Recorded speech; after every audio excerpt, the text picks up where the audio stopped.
নাইজেরিয়ায় ISIS জঙ্গি ঘাঁটি গুড়িয়ে দিল আমেরিকা। এই প্রত্যাঘাতকে বড়দিনের উপহার বলে ঘোষণা করলেন মার্কিন প্রেসিডেন্ট ডোনাল্ড ট্রাম্প। সঙ্গে তার হুঁশিয়ারি, বিশ্বের যে প্রান্তে খ্রিস্টানদের ওপরে অত্যাচার চালানো হচ্ছে সেখানেই সন্ত্রাসবাদকে একেবারে গুড়িয়ে দেওয়া হবে। নিহত আইসিস জঙ্গিদের মেরি ক্রিসমাস শুভেচ্ছা জানিয়েছেন আমেরিকার প্রেসিডেন্ট ডোনাল্ড ট্রাম্প।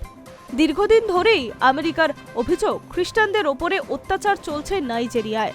কুখ্যাত জঙ্গি গোষ্ঠী বোকো হারাম এবং আইসিসের শাখা সংগঠনগুলি নাইজেরিয়ার তাণ্ডব চালিয়ে যাচ্ছে, এমনটাই মনে করছে আমেরিকা। চলতি বছরে অক্টোবর এবং নভেম্বর মাসে ট্রাম্প স্পষ্ট জানিয়েছিলেন, নাইজেরিয়ায় বসবাসকারী খ্রিস্ট ধর্মাবলম্বী অস্বস্তি সংকটে ভুগছে। তারপরেই বড়দিনে আইসিস জঙ্গিদের ওপরে হামলা চালালো আমেরিকা। মার্কিন হামলায় ক্ষয়ক্ষতির পরিমাণ এখনো পর্যন্ত জানা যায়নি। তবে হামলা শেষ হওয়ার পরেই ট্রুথ সোশ্যালে দীর্ঘ পোস্ট করেন ট্রাম্প।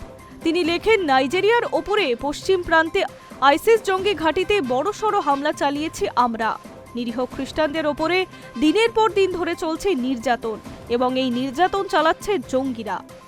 আমি তাদের আগেও সতর্ক করেছি, তারা খ্রিস্টানদের নির্যাতন বন্ধ করুক, নয়তো নরকে পৌঁছতে হবে।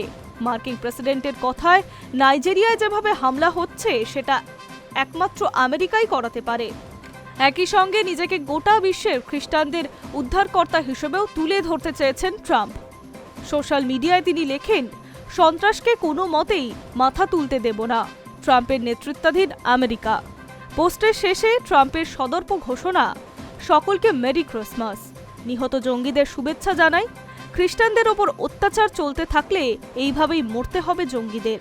উল্লেখ্য, আমেরিকায় বারবার খ্রিস্টানদের নির্যাতনের অভিযোগ আনলেও তা খারিজ করেছে নাইজেরিয়া সরকার। আর এবার এই পদক্ষেপ গ্রহণ করল আমেরিকা। High news network.